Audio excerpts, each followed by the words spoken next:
So last night, the full council at Colchester met to pass a motion on the climate emergency that they have declared to push the government to do more. So a few of us decided to go along and just give them our opinion on their climate emergency motion.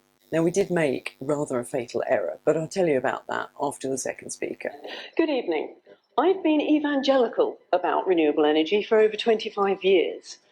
That was until the day I actually bothered to research it properly. To my horror, I found that the so-called green initiatives aren't remotely green. They are environmentally disastrous and arguably far worse than anything we are currently doing.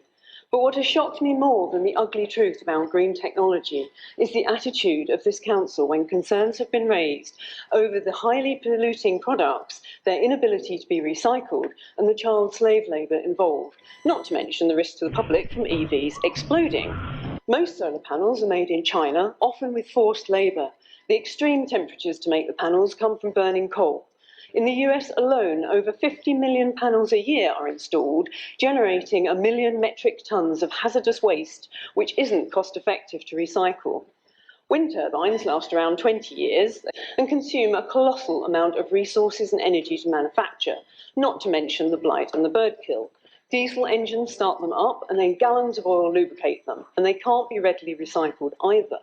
I've already informed the Environment and Sustainability Panel that lithium batteries for solar storage and EVs are environmentally horrific. Every year, a single lithium mine causes millions of tonnes of permanent waste laced with sulfuric acid and radioactive uranium, polluting the water supply for 300 years.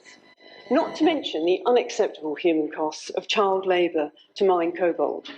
The children directly handle toxic cobalt, with many crushed to death in collapsing mine shafts. 3 months after this was first pointed out, the council added 100 e-bikes. And more recently, an order has been placed for electric road sweepers. And now you want to vote for more forced labour solar panels and lithium batteries.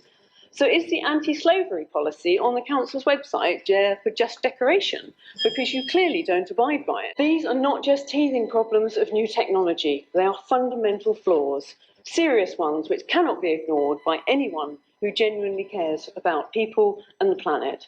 So why then is this council not only adopting them, but pushing for the government to do even more damage? How can habitat-destroying mining, mountains of permanent toxic waste, millions of tonnes of spent solar panels and wind turbines be good for the environment? If you want to push for something genuinely worthwhile, instead of supporting the corporate greed behind this faux green agenda, demand the government do not deploy any technology that badly pollutes on production and cannot easily be recycled. In other words, real green initiatives. The biggest threat to our survival isn't the weather, as history has already shown. It's people blindly following orders without question or thought. Anyone with an ounce of honour and integrity who genuinely cares for this planet and the people on it could not possibly support what is essentially environmental terrorism. Thank you. Thank you. Karina Cooper will be the next speaker. Good evening.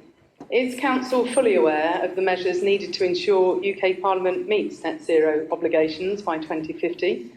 Please note, these are Parliament obligations, not ours. Is Council fully aware of the UK government-funded Absolute Zero report agreed in the House of Lords?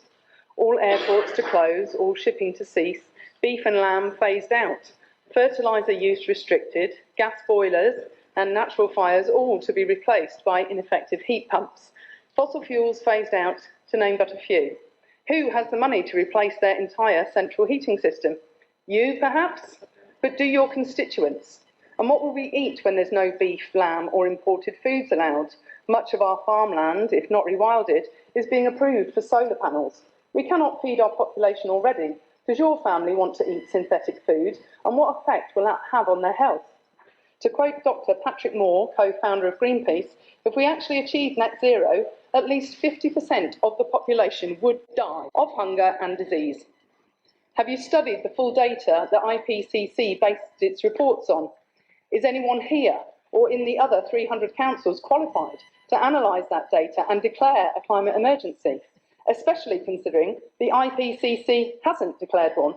It's puzzling to have local councils declare an emergency, but not central government. Everyone wants to do their bit for the environment, but don't you think we should at least be doing the right bits and make fact-based decisions, not fear-based ones? Central government are influenced by the corporate world who profit massively from things like net zero.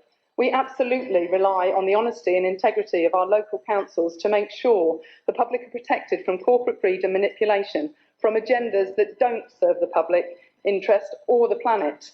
We need to have real expert advice to make sure we do what is right and not just follow what is popular. We ought not to participate in the madness of crowds. We publicly offer Council the opportunity to have at least 2 UN-credentialed climatologists with decades of experience and peer-reviewed papers that IPCC themselves have used to come to Colchester and speak directly to us in a public meeting. It's imperative to have an open discussion with the public and have their agreement. Attempting to force draconian measures onto people will backfire. The destruction of 75% of ULEZ cameras and the vandalism of 20-mile-an-hour road signs in Wales are cases in point. We must have a public meeting with true experts who can navigate through the minefield of information that no one here is qualified to. We must separate fact from fiction about the environmental challenges we all face and come together as a community to tackle them. We owe it to ourselves and future generations to get this right. There is no planet B. So please, name a date we can finally hold this most necessary of public meetings in as large a venue as you can provide. Thank you. So you might have noticed they're not responding to any of our questions. And that is the fatal error we made. You have the choice of when you have your say, you can do it right at the beginning with everyone else, or you can attach it to the specific motion you're there to talk about, which is what we did. Unfortunately, that motion was item 10 on the agenda, and by the time they got to it, they were running so behind that they were trying to speed things up, so therefore they didn't respond to anything we said. Which means we're going to have to go back and ask those questions all over again. Oh, won't that be fun? But there we go, lesson learned. So anyway, on to the next speaker, which was Cheryl. And she wanted to know why Colchester Council wanted to put in lots more 20-mile-an-hour zones for air quality when their own report said there weren't any issues with air quality. Additionally, is there evidence to prove that slowing people's journeys down by a third or more improves air quality? While some car emissions will be lower in 20-mile-an-hour areas compared to 30-mile-an-hour, older cars may pollute more.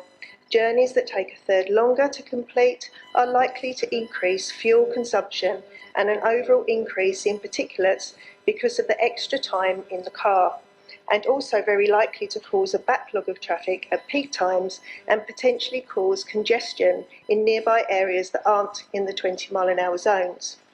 Whilst 20-mile-an-hour zones are rational outside schools and playgrounds for safety reasons, elsewhere there is mounting evidence that these slow zones increase accidents due to the driver frustration and carelessness at slow speeds from both pedestrians and drivers. According to analysis of government data by the Institute of Advanced Motorists, IAM, serious accidents on 20-mile-an-hour roads increased by 26%, with 29% increase in serious casualties and 19% increase in minor injuries. Simon Best, IAM's chief executive, said the government and councils need to take stock on the effectiveness of 20-mile-an-hour signs, emphasising the need for government and councils to re-evaluate the impact of these speed limits. A recent report from Bath Council raised concerns about the consequences of 20-mile-an-hour zones, which have been associated with increased fatalities and injuries. The report questions the wisdom of continuing the programme and recommends against expanding area-based schemes. Bath has admitted it cannot afford to scrap the 20-mile-an-hour speed zones, which were implemented at a staggering substantial cost of £871,000. Colchester, please take note. We certainly can't afford to waste hundreds of thousands of pounds, can we? So here's what a couple of the councillors had to say just prior to voting. I paid tribute to the speakers at the beginning, Rachel, Karina, Cheryl and others. It was like a breath of fresh air to hear another view, and I think that they remind us we should be taking an engineering approach to the problems. and not just a campaigning approach where we just repeat the same things over and over again and just clog up the system. So that was really good. First of all, I'd like to thank the residents for coming this evening, sitting through this, for attending and for speaking. Thank you. Following some of these issues being raised at the Environment Panel, I, like others, have investigated not just the use of solar panels, batteries, etc., but the befores and the afters of these products. Where are the components that are used sourced? How are they mined? Where are they mined? Who mines them? What happens to the components after use? Are they recyclable? Do they poison landfill or catch fire? Councillor Gocher mentioned the mining of coal, and the motion wants to further ban oil drilling. But what about the mining of the minerals for solar panels? Do we not care where they come from?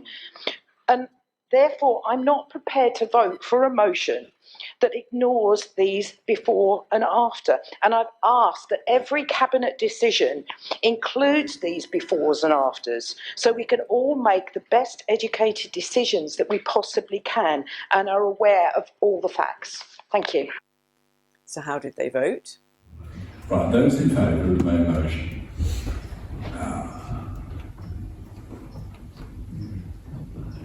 Right, those against.